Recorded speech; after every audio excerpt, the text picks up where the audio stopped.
Welcome to Life Loving Commetive, hosted by Aam. We simplify life's complexities with honest, drama-free discussions on growth, diverse perspectives, politics, and boys' love. Episodes are available in Thai and English, and overall, the podcast may include strong language and touch on sensitive topics. If you're ready to listen, hit play, and let's get into it. Why do women always end up the bitches in boys' love series? Welcome to this exploration of a fascinating, yet often overlooked topic in the world of boys' love, BL storytelling. If you're a fan of BL, chances are you've noticed a recurring trend. Female characters often end up being cast as antagonists, painted as manipulative, jealous, or downright villainous. But why does this trope persist? Today, we're unpacking this complex issue, diving deep into its roots, its implications, and how we can push for change. The villainous women in BL.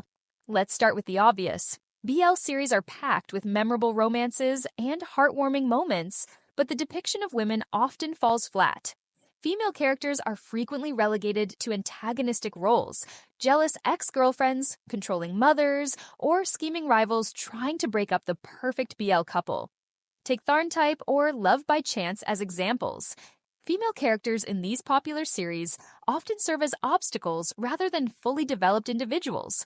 While these portrayals make for dramatic storytelling, they also reinforce harmful stereotypes, casting women as the enemy in stories that should aim to celebrate inclusivity.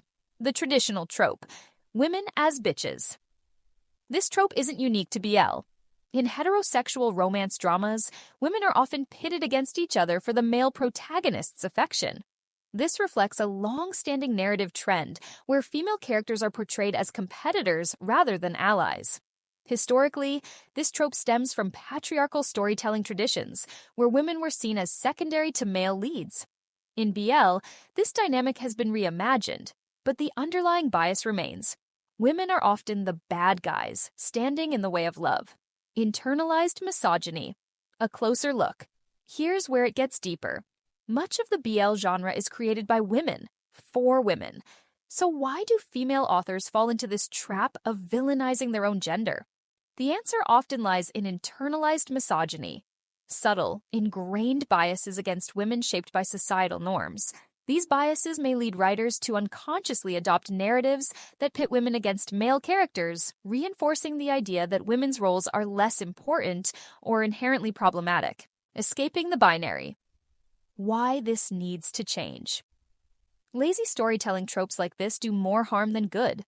They limit creative possibilities and perpetuate societal stereotypes about women being petty or malicious. Worse, these portrayals impact how audiences perceive women in real life.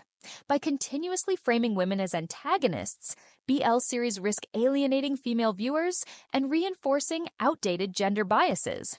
It's time for writers and creators to challenge these conventions and offer more nuanced storytelling that values female characters as individuals, not just plot devices.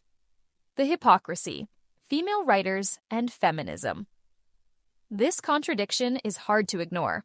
How can female authors, many of whom identify as feminists, contribute to narratives that degrade women? The answer might lie in a lack of self-awareness or the pressure to cater to audience expectations. However, writers have a responsibility to recognize their own biases and push for better representation, not just for men, but for women as well, towards a new narrative, positive female characters.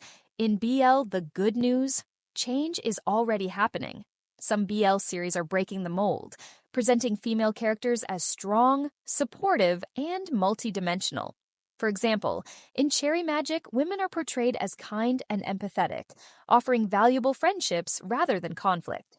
Similarly, shows like Bad Buddy incorporate well-rounded female characters who contribute meaningfully to the story without becoming antagonists. By embracing these narratives, BL creators can build richer, more inclusive stories that resonate with a wider audience. Female characters in BL don't have to be the villains.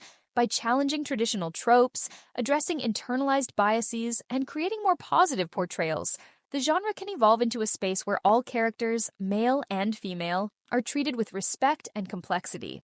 As fans, let's demand better storytelling support creators who prioritize diversity and nuance, and engage in conversations that push the genre forward.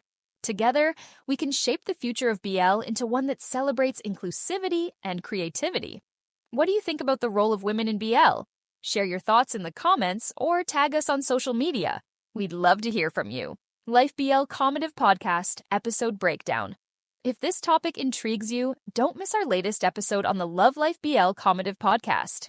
We break down this issue in more detail, discussing everything from internalized misogyny to inspiring examples of positive female representation. Tune in and join the conversation. Thanks for listening to Life, Love, and Commetive. If you enjoyed the show, please follow, subscribe, and share. Your support helps amplify our voices and ensures we keep bringing you meaningful conversations. Visit CommetiveByAAM.com to join us and make a difference. See you next time.